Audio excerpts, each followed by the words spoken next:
Hey everybody, what a wonderful time we had during the prayer and fasting to start this year.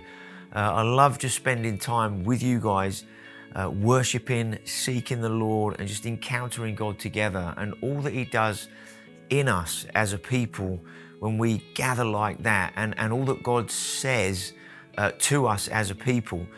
Really exciting days, and I'm sure that you in your own personal life have had some great times with the Lord as we all carved out some time during the 21 days of prayer and fasting to kind of withdraw from our normal schedule of life and just make space for God to come in and step in a new and fresh way. And I'm sure you're the same as me in terms of what God's done in you and what He's been saying to you, that your lifestyle and the way you're living is going to be different going forward.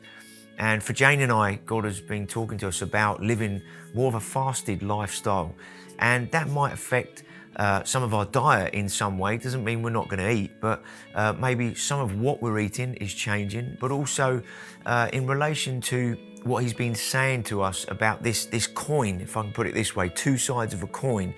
That one is that we seek Him with all our heart, but the other side is we also seek the lost with the same heart that we seek Him.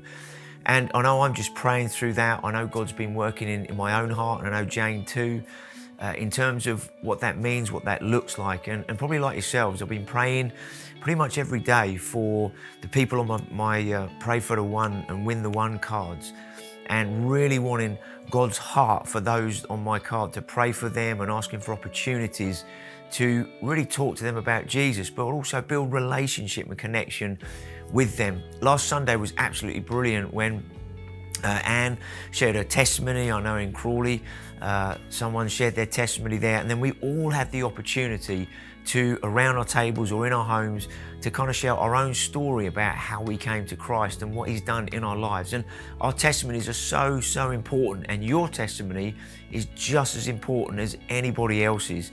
And somebody out there needs to hear your story, my story, on their journey of coming to know Jesus. And so going forward, we want to equip each other and encourage each other more to be just stepping beyond where we have been in our witness and in our lives, whether it's to our friends or family or neighbors or work colleagues, whoever it is. Let's continue to say, God, continue to download your heart of love for those people that don't yet know Jesus, so that when opportunities arise or whatever you say to me, I'm going to be ready to respond in whatever situation. So we're going to have some great days ahead as we see God continue to do what He's doing amongst us.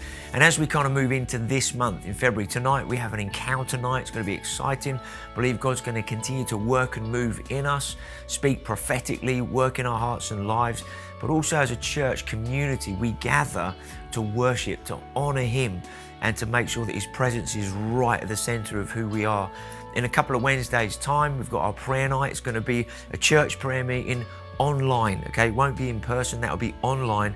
But it's an opportunity to gather together to pray for what God wants to do in our region, in our nation. And we want to be part of the answer of seeing God's kingdom come on earth as it is in heaven. Now, we want to continue just to press into God this month. And towards the end of the month, we're going to move into a whole new series that we're going to be doing. It's going to take a while, but we're going to be looking and going through the book of Romans and really unpacking that. What does that mean for us to live a life that glorifies God? Because that's our overall theme for this year, all for His glory. What does it look like to live a life that glorifies God? And we're going to be unpacking that more and more as we go through the book of Romans.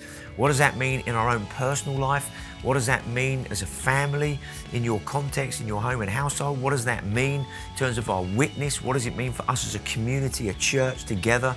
What does that mean in terms of impacting our society around us in different ways? And so I'm really looking forward to what God's going to unfold and release as we get into Romans, and the significance, the prophetic significance I believe that book has right now for us as Christians and as a church, in terms of what God wants to do and how He wants to impact not only our own lives but others that don't yet know Jesus.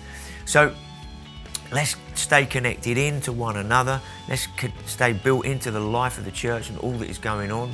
I love what God is doing at this time. Let's continue to pursue Him and all that He wants to do this month and throughout this year together as a people. Bless you.